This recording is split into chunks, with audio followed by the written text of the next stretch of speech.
नमस्कार मित्रांनो, आचार्य 90 FM yo on रेडिओमध्ये मी तेजस्विनी आपल्या सगळ्यांना स्वागत करते. आणि आज आपण नवरात्रीचा उत्सव साजरा करतोय. आदिशक्तीच्या आराधनेचं पर्व म्हणून नवरात्रोत्सव साजरा केला जातो. शक्तीमुळेच तर संपूर्ण ब्रह्मांडाची उत्पत्ती झाली आहे आणि शक्तीची आराधना करण्यासाठी 9 दिवसांचा काळ अत्यंत महत्त्वपूर्ण मानला जातो. म्हणूनच नवरात्रोत्सवाचं औचित्य साधून आपणही या नवरात्रोत्सवाच्या निमित्ताने 9 महिलांचा म्हणजे वेगवेगळ्या क्षेत्रातल्या कर्तृत्ववान महिलांचा इथे सन्मान करणार आहोत आणि त्यांची छानशी छोटीशी मुलाखत आणि त्यांच्या सगळ्या कार्याचा आढावा आपण घेणार आहोत. तर आज आपल्या सोबत आहेत अनघा बेडेकर मॅडम. नमस्कार. अनघाताई, तुमचं खूप खूप स्वागत आहे आमच्या आचार्य 90 FM स्टुडिओमध्ये. बेडेकर मसाले तर आहेतच, तरीसुद्धा त्यांचे बरेच कार्याचा व्याप मोठा आहे. तो म्हणजे त्या स्वतः एक स्पोर्ट्स पर्सन आहेत, स्पोर्ट्स वुमन आहेत रादर मी म्हणेन, कारण त्यांनी कॉलेज आणि युनिव्हर्सिटी लेवलला शॉर्टपुटचे खेळ खेळलेले आहेत. तसंच इंटर स्कूलमध्ये कबड्डी कॉम्पिटिशन केलेलं आहे आणि बॅडमिंटनच्या सुद्धा त्या सुंदररित्या प्रशिक्षण किंवा स्वतः खेळत असतात. तर अशा अनघा बेडेकर मॅडम आपल्याला लाभलेल्या आहेत आणि बेडेकर मसाल्यांबद्दल तर त्या सांगणारच आहेत आणि एकंदरीतच त्यांच्या सगळ्या स्पोर्ट्सविषयी, आवडीविषयी आणि जे त्या सामाजिक कार्य करतात त्याविषयी देखील आज आपण त्यांच्या कार्यकर्तृत्वाचा आज आपण आढावा या माध्यमातून, या मुलाखतीच्या माध्यमातून घेणार आहोत. आणि अर्थातच आम्हा दोघींकडूनही तुम्हाला नवरात्रोत्सवाच्या खूप खूप हार्दिक शुभेच्छा. सगळ्यांना शुभेच्छा नवरात्राच्या. अनघाताई, सुरुवातच अर्थात आपण बेडेकर मसालेपासून करतोय. एक महिला उद्योजिका म्हणून तुम्ही कार्यरत आहात, पण सुरुवात उद्योजकतेकडे आपण नंतर बोलूया. पण सुरुवातीला मी तुमच्याविषयी विचारेन की तुमचं बालपण कुठे होतं आणि माहेरी तुमचं कसं एकंदरीत वातावरण होतं, त्याविषयी थोडंसं सांग. बालपण मी मूळची घाटकोपरची आहे आणि विद्याभवन शाळेतनं शिकले आणि नंतर सोमया कॉलेजमध्ये माझं कॉलेज झालंय आणि M.Com मी पोद्दार कॉलेजमध्ये करत होते. आणि हे शिकता शिकता टायपिंग पूर्वीचं जे असायचं की टायपिंग शॉर्ट हँड, तर त्याच्यात पण मी 30-40-60 मध्ये माझी मी पहिली होते 60 शॉर्ट हँड टायपिंग मध्ये. तर असं सगळं जे बालपण आहे आणि पूर्वीचं मैदानी खेळ, ग्राउंड मोठं होतं बिल्डिंगला आणि सत्कार सोसायटी ही आमची खूप सगळी मुलींनी एकत्र मित्रमैत्रिणींनी भरलेली होती आणि खूप धमाल करायचो. आजी आजोबा, आई वडील, माझा एक धाकटा भाऊ, असं आमचं सगळं कुटुंब होतं. आजी सोशल वर्कर होती, वडील ह्याच्यामध्ये सचिवालयामध्ये मोठमोठ्या CM आणि मिनिस्टर्सकडे PA म्हणून ते काम करायचे. आई रिझर्व्ह बँकेत होते, दोघंही जॉब करायचे. आम्हाला आजीने भरपूर अनेक गोष्टी त्यांनी सांभाळलं, शिकवलं. तिच्याकडनं आम्ही बऱ्याच गोष्टी शिकलो. आणि बिल्डिंगमध्ये आपले शेजारी पाजारी किंवा मित्रमैत्रिणी जे असतात ते आपले लहानपणापासून जे आपण रुजत जातं, आपल्याकडनं आपल्याला जे शिकवलं जातं, आपण एकत्र संस्कार होतात, तर त्याचा खूप परिणाम होतो. आणि खरंच सुंदर एक सुसंस्कृत सुशिक्षित फॅमिली मधनं एवढ्या कुटुंबातून तुम्ही आलेला आहात. आणि लहानपणी सगळे खेळ अगदी मुलांबरोबर म्हणजे म्हणता येईल की अक्षर सगळ्या मुलांमध्ये मी एकटी मुलगी खेळ सगळ्यात असायचे. क्रिकेटमध्ये असो, म्हणजे मला एक खंत होती की मला दहीहंडी मला का नाही फोडायला मिळत त्या वेळात. म्हणजे एक साधारण 40 वर्षापूर्वी मी म्हणेन की मला दहीहंडी का नाही फोडता येत. पण मग तिथे जो गोपाळकाला केला जायचा, पोह्यांचा दही पोहे कालवले जायचे, तर त्याच्यात मी आजीबरोबर आजीला मदत करायचे. मग तेव्हापासून मला तरी असं वाटतं की कुठेतरी आपल्याला, की आजी म्हणायची की सगळे बिल्डिंगमध्ये 24 घरं आहेत, त्या 24 घरांमध्ये जाऊन काही ना काहीतरी एक वाटीभर लोणचं म्हण, ताक म्हण, पोहे म्हण, काहीतरी घेऊन तुम्ही मुलांनी गोळा करा. तर ती जी मजा असायची ना की बाबा तिकडे जायचं सगळ्यांकडे, मग त्याच्यात लाज नाही वाटायची कुठे, ती एक मजा असायची आणि लोक सुद्धा आनंदाने घेऊन जायचे. आणि खरं म्हटलं ना तर तेव्हाच एक वाटायचं की अरे बेडेकरांचं लोणचं असेल ना, आम्ही त्याच्यात लोणचं घालायचो, ताक घालायचो, पोहे घालायचो, दही घालायचो, कोणी दूध द्यायचं, साय द्यायचं, असं सगळं. आणि काकडी काला करायचा आणि तो सगळा आजी अशा मोठ्या टबात कालवायचं ते. आणि आजी ते म्हणजे काला करताना बघितलेलं ते खूप मजा यायची. आणि हा जो एकत्र काला केलेला आहे ना, आणि तेव्हा मग तीच हळूहळू जेव्हा ती चव डेव्हलप व्हायला लागली तेव्हा बरंच माझी आजी पण बेडेकर लोणचं आणून ठेवायची आंब्याचं. आणि तेव्हा म्हणायचं की बेडेकर लोणचं असेल तर त्या काल्याला आणखीन चव येते. ती लहानपणची म्हणजे ती आठवण. तर असं बालपण सगळं खूप मजेत गेलं. नंतर कॉलेज आहे तेव्हाच मी गाणं बिणं पण शिकत होते. अरे वा. हा, देशमुख मॅडम आमच्या त्यांच्याकडे होत्या, मी त्यांच्याकडे गाणं शिकले. आणि नंतर मग कुर्ल्याला जाईल बाई म्हणून असायच्या, त्यांच्याकडे मी गाणं शिकले. आणि नंतर हळूहळू असे छोटे मोठे प्रोग्राम्स पण मी गाण्याचे करत होते. आणि कोरस संगीत किंवा याच्यामध्ये मी असायचंच म्हणजे शाळेत कायम. आणि पण शॉर्टपुट हा खूप वेगळा खेळ आहे. वेगळा खेळ आहे. भारतात फार किंवा महाराष्ट्रात फार कमी लोक खेळतात. बरोबर आहे. तर त्याविषयी थोडंसं सांगा ना. म्हणजे शॉर्टपुट, कबड्डी आणि आता बॅडमिंटन, बरोबर, तिन्ही विषयी सांगा थोडंसं. म्हणजे असं असायचं की लहानपणापासून माझी तब्येत असे सुदृढ बालक. अच्छा. तर त्यामुळे खेळ म्हणजे मला लंगडी वगैरे पण खूप आवडायचं. पण माझ्या म्हणजे तेव्हा विद्याभवन शाळेतल्या सरांनीच मे बी ओळखलं असेल. त्यांनी सांगितलं, अनुगा शॉर्टपुट बघ, ट्राय कर. अच्छा. आणि मग तेव्हा आम्ही दोघी मैत्रिणी होतो आणि 1, 2, 3 मुलं होती आमच्या. तर ते 4 किलो आणि 7 किलो असं बायफर्केशन असायचे, लोखंडाचे गोळे. तर त्याचं आधी सुरुवातीला कसं खेळायचं, काय एवढे जड असतात, म्हणजे मला बघूनच तर भीती वाटते. म्हणजे एक दडपण असतं नाही का, ते उचलायचं म्हणजे कठीण आहे. म्हणजे म्हणता येईल मी थोडीशी टॉम्बॉयच होते. आणि कसं घरी सुद्धा असं ना, म्हणजे फ्रीडम होतं विचारांचं. आणि माझ्या वडिलांचं असं असं की आमचं म्हणजे रुटीन असं काही नसायला पाहिजे, कायम काहीतरी बदल असला पाहिजे, काहीतरी चार्ज होण्याकरता नेहमी असलं पाहिजे काहीतरी. तर चला मग 15 दिवसांनी आपण हा पलंग तिकडे हलवूया, तर कपाट इकडचं तिकडे करूया. तर ह्याच्यातनं मी आणि माझे बाबा, आणि त्याच्यातनं ती माझी ताकद बहुतेक मे बी हळूहळू डेव्हलप होत गेली असेल. आणि शॉर्टपुट माझ्या सरांनी ऑफकोर्स ते ओळखलं असेल. आणि मग त्याच्यात त्याने ट्रेनिंग, आणि मग मी युनिव्हर्सिटी लेवलला गेले. पण तिकडे आपण खूप कमी पडतोय ट्रेनिंगला हे मला तिथे जाणवलं. आणि मग कॉलेजमध्ये पण मी 12वी पर्यंत शॉर्टपुट शिकले, म्हणजे कॉम्पिटिशन्समध्ये भाग घ्यायचे. पण पुढे त्याचं नाही तेवढं केलं गेलं. आता मला सांगा, या बेडेकरांच्या घरच्या लोणच्यामध्ये तुम्ही कधी मुरलात? म्हणजे विवाहाचं थोडंसं ते सांगा. कारण जे आजीला म्हणजे तुमच्या घरात ऑलरेडी प्रोडक्ट्स येत होते आणि त्यांच्याच घरात तुम्ही सून म्हणून जाताय, म्हणजे हे स्थळ तुमच्याकडे कसं चालून आलं, या ही रंजक गोष्ट असेल मला वाटतं. ती आपण प्रेक्षकांना नक्की ऐकूया. 1994 साली माझे वडिलांचे मित्र गिरगावात होते, त्यांची मध्यस्थी त्यांनी, म्हणजे ते बेडेकरांचे पण म्हणजे मित्र होते, आमच्याकडचे कॉमन फ्रेंड. कोल्हापुरी चिवडा जे गिरगावात फेमस आहे, तर ते काका होते. तर त्यांनी सांगितलं, अरे तुझ्या मुलीचा शब्द मी सांगतो ना, टाकतो बेडेकरांकडे. पूर्वीचं ते असं लग्न, तेव्हा सोशल मीडिया वगैरे एवढं काही नव्हतं, तर मी अनघाचं स्थळ सुचवतो बेडेकरांकडे. आणि त्यांची पण माहिती सगळी चांगली आहे, मुलगा चांगला आहे, पूर्वीचं जसं असतं, कुटुंब चांगलं आहे, तुझी पण सगळं तुमचं कुटुंब चांगलं आहे. तर त्यांनी मध्यस्थी करून आमचं सांगड घातली आणि आमचं लग्न ठरलं. म्हणजे पहिलंच मी स्थळ बघितलं आणि आमचं लग्न ठरलं. म्हणजे थोडंसं असं वाटलेलं की तेव्हा आई वडील नोकरीत असल्यामुळे थोडीशी एक आईला असं भीती वाटते की व्यवसायवाला कोणी बघावा की नोकरीवाला बघावा. थोडं असं जरा आमचं तेव्हा डिस्कशन झालं होतं. पण माझ्या काही अशा खूप क्रायटेरियाज नव्हत्या. मला नवीन काहीतरी करायचं, आपण नवीन कशात तरी आपण जाऊ, मला आवडत होतं. आणि आई वडिलांचं सपोर्ट आणि बेडेकर फॅमिली बघितल्यावर मग आणि ते तुम्हाला परिचयाची झाली. मग ती मग कुठनं आपलं जसे इकडनं ओळख तिकडनं ओळख अशी होते, तशी ती ओळख निघाली. आणि म्हणजे एक गमतीचा भाग म्हणून एक सांगते गंमत म्हणून, की माझी मावशी ज्योतिष पत्रिका बघायची. आणि पहिल्यांदाच एकदम आपण मुलीला नको घेऊन जाऊया, कारण आपली मुलगी जरा सुदृढ आहे, तर माहित नाही त्यांचा मुलगा, म्हणजे असं होऊ शकतो की तो बारीक असू शकतो, की मग कशाला ना उगीच आपण हे करूया. तर माझी मावशी म्हणाली, मी त्यांच्याकडे आपली पत्रिका घेऊन जाते. आणि पत्रिका घेऊन गेली मावशी. आणि माझे मिस्टर ते पण थोडंसं पत्रिका बघतात. तर ते अचानक समोर त्यांनीच दरवाजा उघडला. तर मावशीने सांगितलं की मी अशी पत्रिका. तर माझ्या मिस्टरांनी आईला बोलवलं की आई असं असं आलंय. तर त्यांच्या म्हणजे माझ्या सासूबाईंनी ओळख करून दिली, हा मुलगा आहे.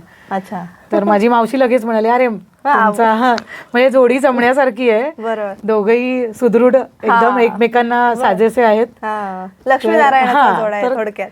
तर आपण पुढे जाऊया. हे अशी गमतीशीर एक गंमत म्हणून. पत्रिका पाहिली की नाही? पत्रिका बघितली ना, पत्रिका बघितली आणि त्याच्या पुढे जायला हरकत नाही. आणि छान म्हणजे पुढे लगेचच आमचे कुठेतरी आजीचाच आशीर्वाद म्हणू, आजीचा आशीर्वाद आहे, कुठेतरी एक सुप्त इच्छा असते, नक्कीच नक्कीच असं फलद्रूप होते. खूप छान. आणि अनघाताई, तुमच्याशी ह्या गप्पा आपण अशा चालू ठेवूया. आणि बेडेकर मसाल्यांविषयी आता पुढच्या टप्प्यात मी तुम्हाला विचारणार आहे. एक छोटीशी विश्रांती घेऊया आणि अनघा बेडेकर यांच्याशी आपला संवाद चालू ठेवूया. तुम्ही ऐकत राहा आचार्य 90 FM युअर ओन रेडिओ.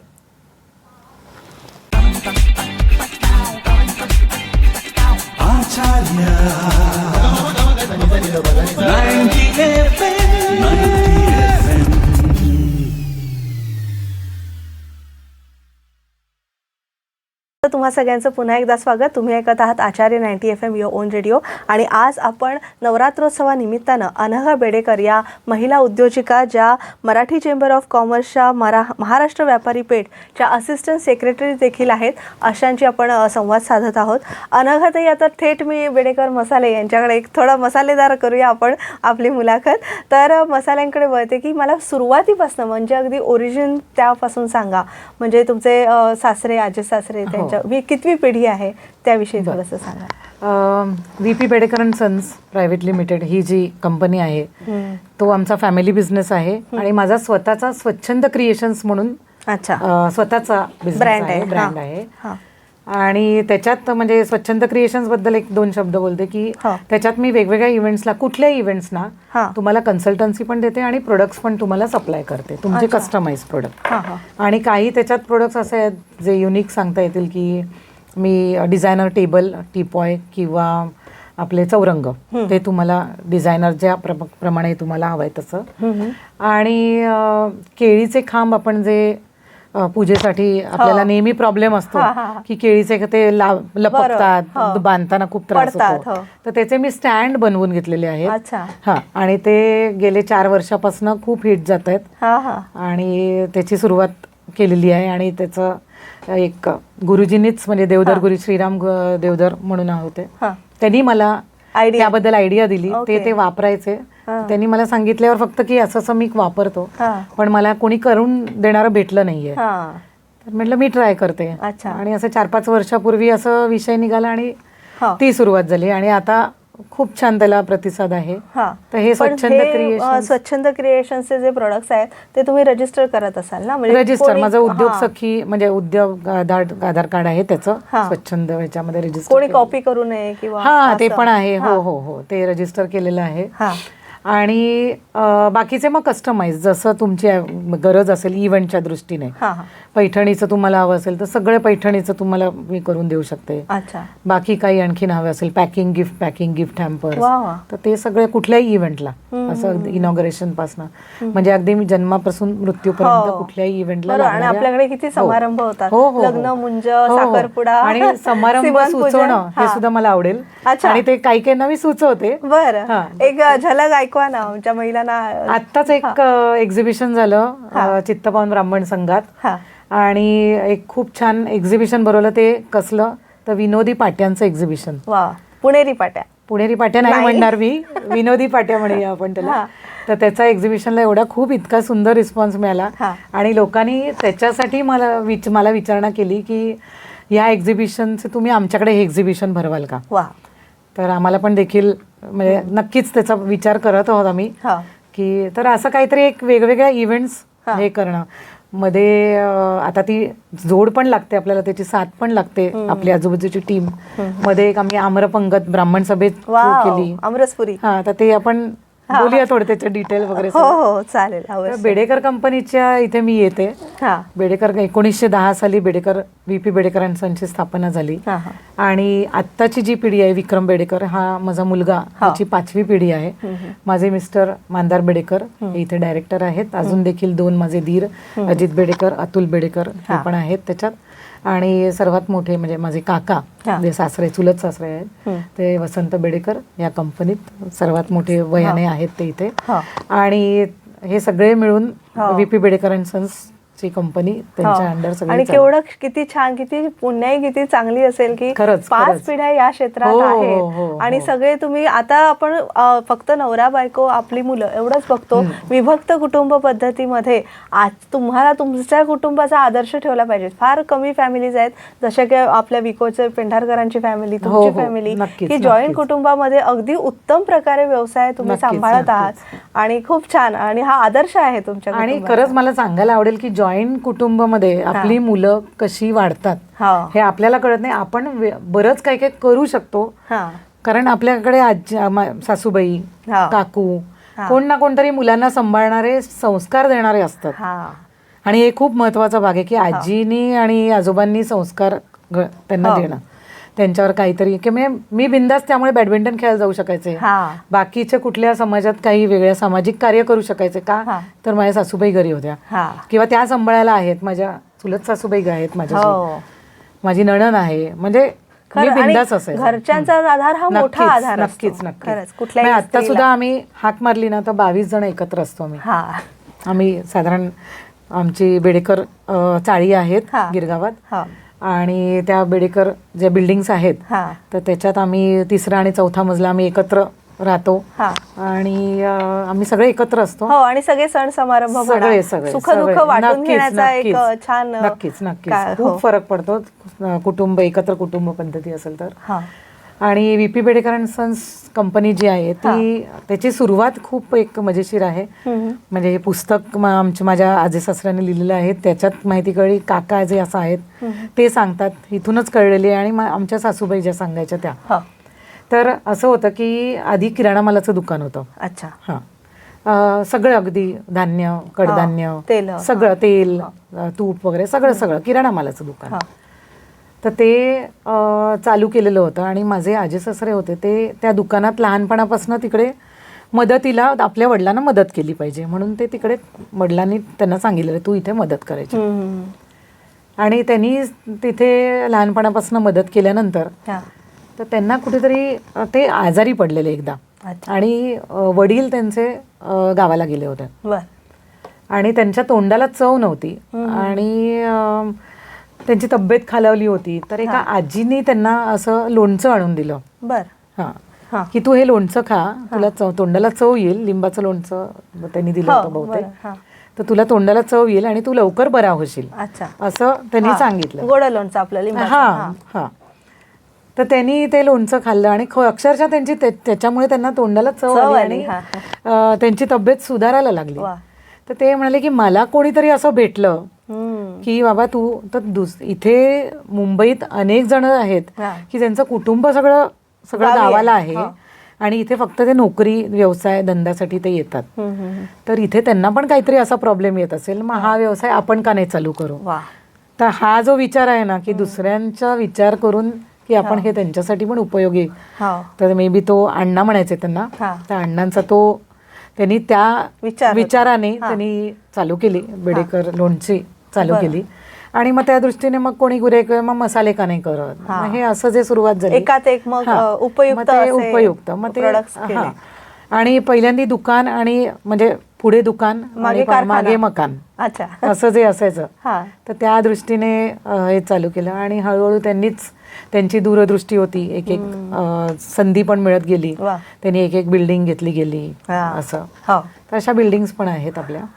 आणि दुकान चालू केलं आणि ते भरभराट होत गेली कारण त्याची चवच एवढी चांगली होती. आणि एकदा का ग्राहकांचा विश्वास बसला किंवा एकदा ते रुची लागली किंवा चव लागली किंवा माणूस दुसरीकडे जात नाही असं होतं. आणि क्वालिटी मेंटेनन्स हे खूप नक्कीच. आपल्या ग्राहकांना तर प्रत्येक प्रोडक्ट्स विषयी माहिती आहे, तरी पण नवीन काही प्रोडक्ट्स तुम्ही लॉन्च केलेले आहेत त्याविषयी आपण आपल्या नवीन काही प्रोडक्ट्स बद्दल तर माहिती सांगतेच, पण मधल्या काळात माझे सासरे, त्यांचा उल्लेख करायला आवडेल, माझी आणि त्यांची भेट झालेली नाहीये, त्रिंबक बेडेकर. तर त्यांचं असं आहे, त्यांनी 1970 सालाच्या म्हणजे 1970च्या आसपास पिल प्रूफ कॅप यायच्या, म्हणजे ज्या हल्ली सहज कुठे प्रत्येक बाटलीला असतात, पण तेव्हा ना त्या खूप महाग होत्या आणि एखाद दुसरीच इंडियामध्ये ती कंपनी, भारतातील कंपनी त्या वापरायच्या. तर ते खूप मोठं पाऊल होतं त्यांचं, माझ्या सासऱ्यांचं, की आपण पण पिल प्रूफ कॅप त्या बसवायच्या. कितीही खर्च येऊन दे, पण ते आपलं की ती बाटली कोणी उघडलेली नाहीये, हा ती फर्स्ट हँडच तुमच्याकडे येते किंवा लिकेज पण होत नाही. तर ते त्यांचा तो खूप मोठा पाऊल होता आणि त्याचा खूप छान फायदा झाला. एक्सपोर्ट वगैरे मग चालू झालं. आपण जवळजवळ 7 कंट्रीजमध्ये एक्सपोर्ट आता मोठ्या प्रमाणावर करतोय. आणि बाकीच्या पण आहेत कंट्रीज, जवळजवळ बाकीचे आणखीन, पण ते छोट्या प्रमाणावर आहेत. पण 7 कंट्रीजमध्ये मोठ्या प्रमाणात, USA, कॅनडा आहे, ऑस्ट्रेलिया आहे, सिंगापूर आहे, अशा कंट्रीजमध्ये आपण एक्सपोर्ट करतो. आणि गेले 5-6 वर्षापासून आपण फ्रोझन फूड इंट्रोड्यूस केलेले आहेत. आणि शक्यतो आम्ही मराठमोळेच पदार्थ आमचे ह्याच्यात आहेत. पोहे, उपमा, शिरा, मिसळ, आपले थालीपीठ, कोथिंबीर वडी, बटाटे वडे, मिनी बटाटे वडे, मोठे बटाटे वडे, तर असे. आणि खास त्याचा उल्लेख करायला आवडेल तो म्हणजे उकडीचे मोदक. उकडीचे मोदक तुम्ही आताच या गणपतीत लॉन्च केला ना? नाही, हा लॉन्च आधीच झाला होता, पण आता त्याचा खूप एक्सपोर्ट पण छान झाला. आणि उकडीचे मोदक हे करायला तसे थोडं किचकट काम असतं आणि बरेच करायचे असतील तर नक्कीच त्याचं.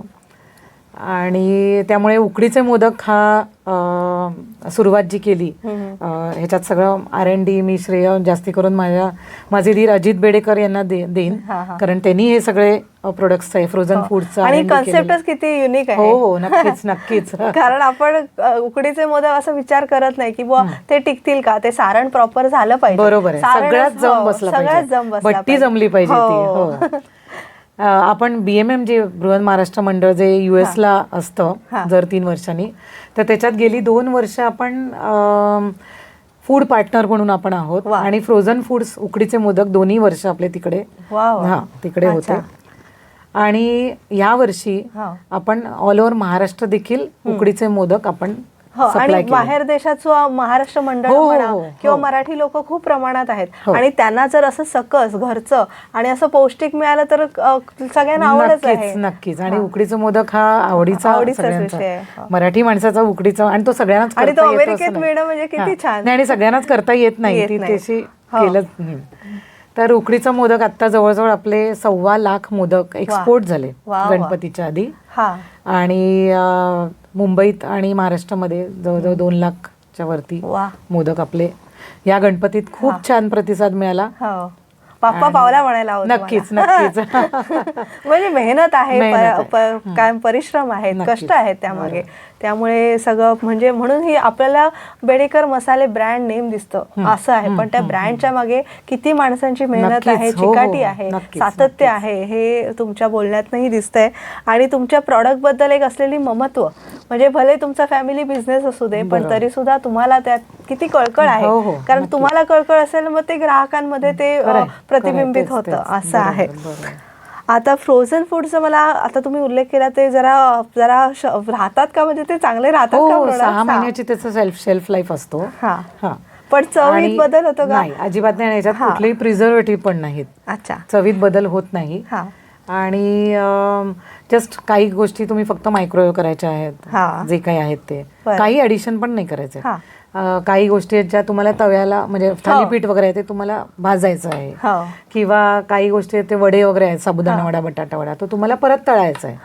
आणि उकडीचे मोदक जसं तुम्ही केल्यानंतर, वळल्यानंतर तुम्ही उकडता, पण ती उकड गरम गरम असते, मग ते सारण भरल्यावर तुम्ही नाही, ती प्रोसेस आहे ती सगळी, मी आता नाही सांगणार ती. ओके, तर ती आपल्या, म्हणजे तुम्ही आमचं कारखान्याला भेटलं नाही, आणि पेज तुम्ही फॉलो केलं तर तुम्हाला ती सगळी प्रोसेस पण तुम्हाला कळेल. आणि थोडासा भाग आम्ही आमच्यासाठी राखून ठेवला. बरोबर, हो, ते गमक आहे, यशाचं गमक आहे.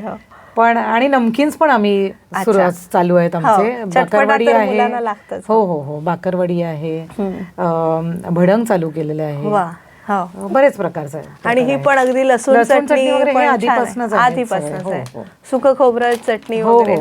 आणि मसाले आहेत, संडे मसाला, गोडा मसाला आहे, सांबार मसाला, पावभाजी मसाला, अनेक मसाले तर बरेच रेंज मोठी असते. जवळजवळ 40 मसाले म्हणू शकतो आपण. त्याच्यात मग हळद पावडर, तिखट पावडर, प्युअर सगळं, आणि त्याच्यात क्वालिटीला कॉम्प्रोमाइज नाही.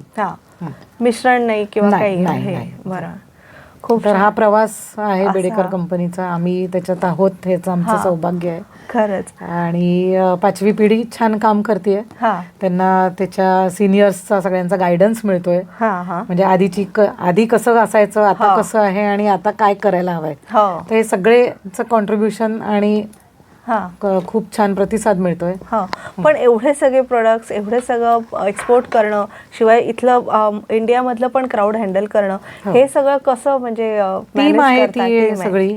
हा. आणि उंबरगावला फॅक्टरी आहेत, आपल्या 2 हा. फॅक्टरी आहेत. अच्छा. आणि तिथे सगळं आता सगळं प्रोडक्शन तिथे, manufacturing, हा, तिकडे. मॅन्युफॅक्चरिंग सगळं प्रोडक्शन तिकडेच होतं. अच्छा. आधी कुर्ल्याला होती. हा. पण काही कसं म्हणतात की तिकडे थोडं आपल्या मुंबईत पाणी साठायला लागलं, तर ते आणि दमट हवामान आहे. दमट हवा, त्याचा काही फरक नाही पडत, कारण बरीच वर्ष कुर्ल्याला होतं. बरं. पण तिथे आपलं पूर आला होता 26/11ला, त्याच्याही आधी 80 सालात पण तेव्हा. अच्छा. तर तेव्हा खूप नुकसान झालं होतं. हां. तर मग कुठेतरी एक होतं की आपली कुठेतरी हलवली गेली पाहिजे फॅक्टरी, कुठेतरी दुसरीकडे गेली पाहिजे. म्हणून मग ती उंबरगावला फॅक्टरी गेली. 10-12 वर्षापासून उंबरगावला सुरुवात केली. अच्छा. GIDC मध्ये. हां, गुजरात बॉर्डरला आहे फॅक्टरी आपली. बरं. पण छान आहे, म्हणजे बेडेकर मसाल्यांचा एक थोडासा का होईना एक म्हणजे मला औचित्य होतं आणि तो सगळा प्रवास जाणून घेता आला आणि खूप छान. आणि एक छोटीशी परत एक विश्रांती घेऊया आणि तुमचं सामाजिक कार्य आणि बाकी सगळ्या गप्पा आपण एका ब्रेक नंतर घेऊया. तुम्ही ऐकत राहा आचार्य 90 FM युअर ओन रेडिओ आणि आपण संवाद साधतोय अनघा बेडेकर मॅडम यांच्याशी.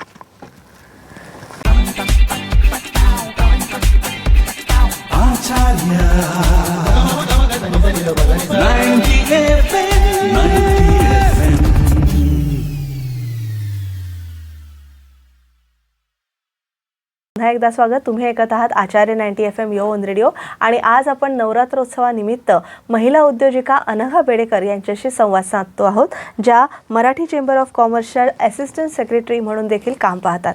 अनघाताई, आता बेडेकर मसाल्यांमधनं कसा तुम्ही वेळ काढता आणि कसं तुमचं स्पोर्ट्स ॲक्टिव्हिटी, सामाजिक कार्य कसं काय सगळं मॅनेज करता याविषयी जाणून घ्यायचं आहे. तर सामाजिक कार्याविषयी थोडंसं सांगा. सामाजिक कार्य म्हटलं तर गिरगावात आल्यापासून, लग्न झाल्यानंतर गिरगावात आले आणि गिरगावात म्हणजे गिरगावची संस्कृती अशी आहे ना की कुठलाही सण तो दणक्यात साजरा होतो आणि प्रत्येक सण कळतो की बाबा हा सण आहे आणि प्रत्येक सणाला काही ना काहीतरी एक उत्साह आणि याच्यात चालू असतं. तर 2003 साली माझी दोन्ही मुलं छोटी होती, तर तेव्हा थोडी लहान मुलं नव्हती खेळायला, किंवा तर मग काही मुलं नुसतीच उगीच काहीतरी टाइमपास करायची, खेळायची नाहीत काही. अच्छा. वाडीत वगैरे पण आमच्या मैदानी खेळ काही नसायचे. मग मी विचार केला की या मुलांना काहीतरी खेळायला लागेल आणि त्याच्याबरोबर माझी मुलं पण खेळतील. तर असा विचार आला आणि आमच्या वाडीतच मी काही मुलांचे खेळ घ्यायला सुरुवात केली आणि ते एवढं आवडले मुलांना पण. आणि संध्याकाळची वेळ मुलांना खालती 2 तास खेळ, आपण सुद्धा खेळ त्यांच्याबरोबर, वेगळा वेळ जातो आणि त्याच्यात आपलंही आरोग्य चांगलं, नक्कीच आपलंही आरोग्य. आणि स्पोर्ट्स आधीपासून आवडत होतो, बरेच खेळ माहिती होते.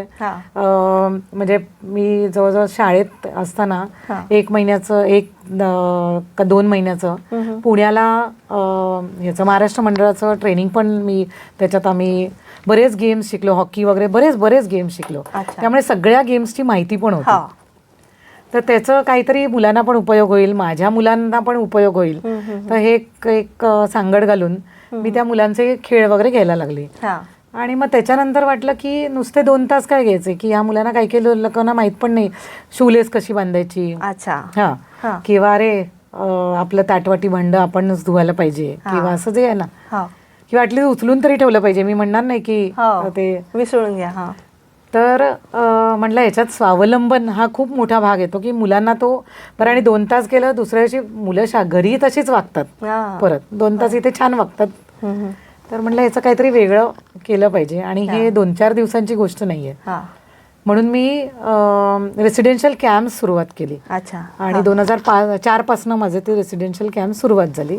आणि त्याला माझे कुटुंबाचे म्हणजे आई वडील आणि माझी एक वहिनी अशांची जोड मिळाली.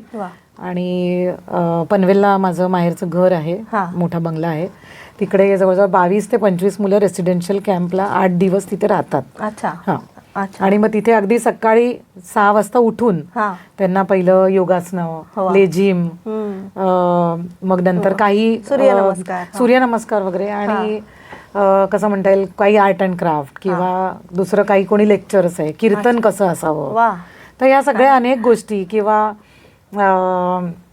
काय म्हणता येईल नाटक कसं बसवावं, ह्या सगळ्या गोष्टी, श्लोक, मैदानी खेळ, हे सगळ्याच गोष्टी त्याच्यात रेसिडेन्शियल संस्कार शिबिर. आणि मग अगदी तुम्ही तुमचं उठायचं, पहिली चादरीची घडी करणं, ताटवाटी भांड तुमचं, तुम्ही 8 दिवस तुमची जबाबदारी आहे ती सांभाळणं, जाताना आमच्याकडे ती. आणि खूप छान, म्हणजे त्या मुलांकडनं मला पण थोडं शिकायला मिळालं. तर असं त्याच्यातनं सुरुवात झाली की समाजात आपण कसं वावरावं. आणि हा कुठेही, आणि हे कुठेही प्रॉफिट शेअरिंग किंवा प्रॉफिट मिळवण्याकरता नाही, कमर्शियल, एक आवड, हे समाज कर. आणि मग लोकांनी मला की तू या संस्थेत का नाही घेत संस्कार वर्ग, अशी सुरुवात झाली. आणि मग ते कार्य बघून एक चित्तवान ब्राह्मण संघाचा कोबरा कट्टा नावाचा एक ग्रुप सुरुवात झाली होती. तर त्याच्यात मला त्यांनी या ना तुम्ही, म्हणजे ये ना तू, असं. तर तो त्याच्यात आले, आणि त्याच्यात मग सामाजिक कार्य 2007 पासून माझं खूप चालू झालं. आणि मग त्या संस्थेत मी पदाधिकारी झाले. त्याच्यानंतर अजून एका संस्थेत ब्राह्मण संघ, ब्राह्मण सभा गिरगाव, तिथे पण मला चांगलं बऱ्याच ओळखी झाल्या. आणि एक खेळाशी तुम्ही निगडीत राहिला, खेळाशी झालं की लग्नानंतर खेळ मागे पडला? नाही, तसं नाही. आणि म्हटलं ना तर मॅनेजमेंट हा विषय जो आहे ना, तर तो मी माझ्या बाबांकडनं शिकले असं मी म्हणेन. कारण माझे बाबा सचिवालयामध्ये एवढा हेक्टिक नोकरी करून, हेक्टिक नोकरी करून देखील ते समाजकार्य करायचे. आणि गणपती हा माझ्या बाबांचा खूप असं आराध्य दैवत होतं. आणि तेव्हा माझ्या माहेरी पण गणपती अगदी 5 दिवस अगदी झोकात, म्हणजे पुढच्या वर्षीचे गणपतीचे कार्यक्रम ह्या वर्षी आखले जायचे. आणि ते जे म्हणजे सगळे विचारते की कसं आपण, हे माझे वडील कसं काय मॅनेज करतात. पण मे बी ते बघितल्यामुळे मला पण त्याची सवय झालेली होती. आणि माझ्या सासूबाई देखील त्याच पठडीतल्या होत्या.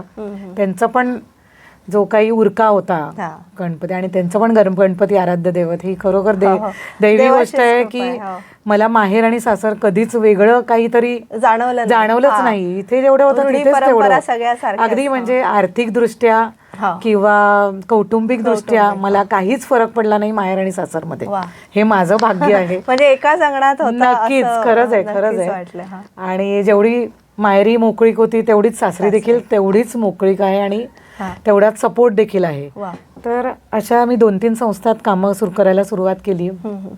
आणि महत्वाचं इकडे एका संस्थेचं मी नाव घेईन, ते म्हणजे आद्य क्रांतीवीर वासुदेव बळवंत फडके स्मारक समितीत मला काम करायला मिळत आहे. हे माझं भाग्य आहे.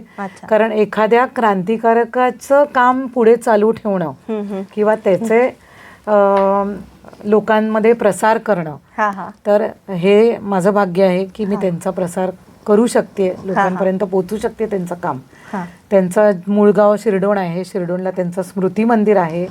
तर तिकडे स्मृती मंदिर आणि छोटंसं एक म्युझियम आहे, आणि तिकडे लायब्ररी आहे. तर ते काम आम्ही मुंबईवरनं हँडल करतो. आणि मुंबईत देखील त्यांचं स्मारक मेट्रोच्या इथे आहे. त्यांचं चौकाला त्यांचं नाव दिलं गेलेलं आहे. खरंच हे वासुदेव बळवंत फडके, सावरकर फार अपरिचित राहिले. त्यांचं कार्य एवढं मोठं आहे, पण ते अजून तेवढ्या प्रमाणात, जेवढ्या प्रमाणात पोहोचायला हवं होतं समाजामध्ये, तेवढ्यापर्यंत पोहोचलं नाही.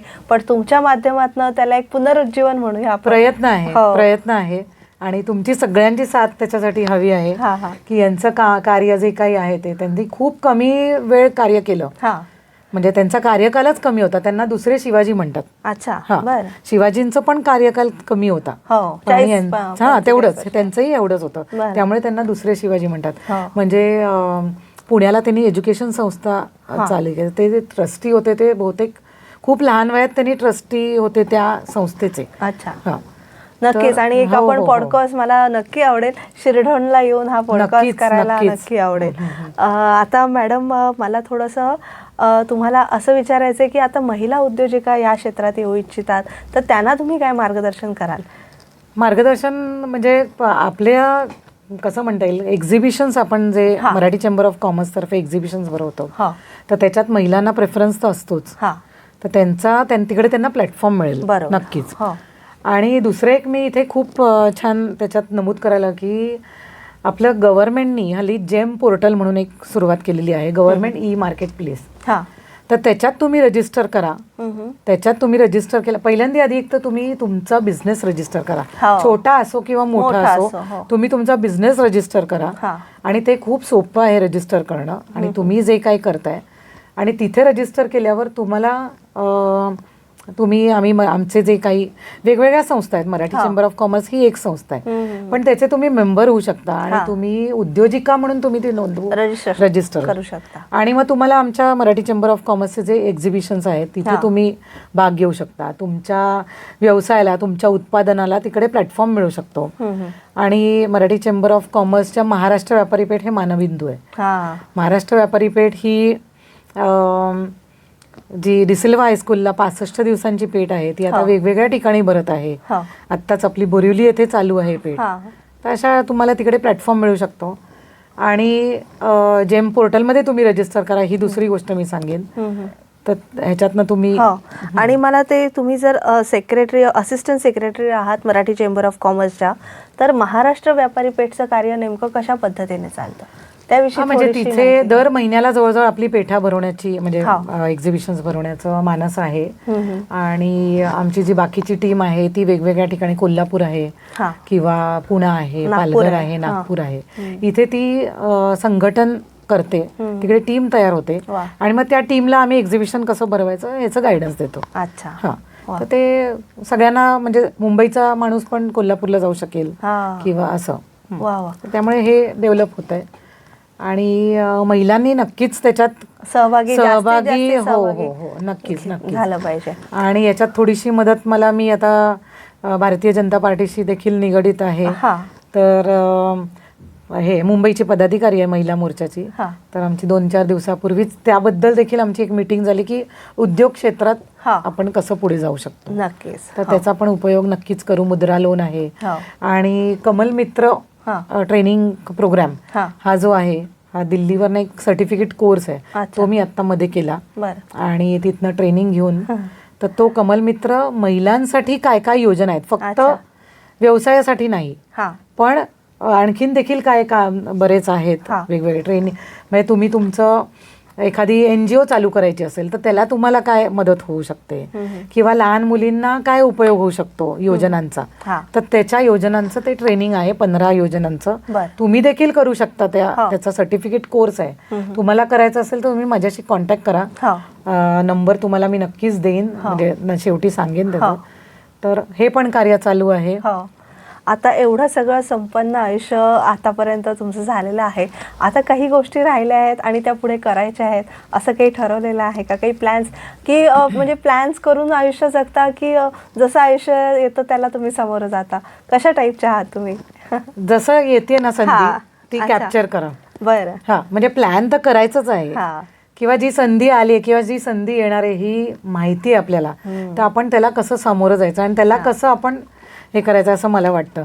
आणि मला तरी माझ्या दृष्टीने रोजचं आयुष्य आपल्याला रुटीन नाही करायचं आहे. एक दररोज काही ना काहीतरी वेगळं घडलं पाहिजे किंवा त्याच्यात जो आनंद असतो ना, दुसऱ्यांना पण आनंद, एक नवीन संधी त्याच्यातनं उपलब्ध होते. आणि माझा नेचर असा आहे की रोज काहीतरी वेगळं पाहिजे. नाविन्यताचा ध्यास आहे. तेच करत बसायचं नाही, काहीतरी एक वेगळं घडलं पाहिजे.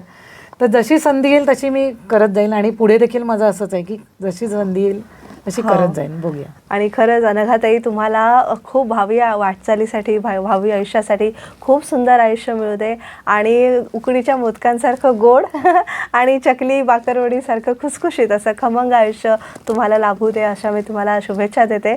आणि आज तुम्ही आमच्या आचार्य 90 FM स्टुडिओमध्ये आलात आणि नवरात्रोत्सवानिमित्त खास महिला उद्योजिका म्हणून विशेष मुलाखत दिलीत, त्याबद्दल तुमचे मनःपूर्वक आभार. धन्यवाद.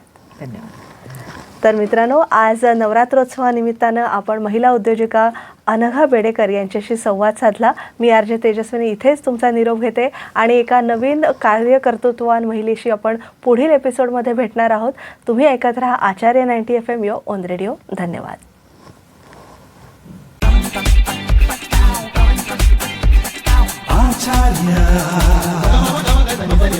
90 FM, 90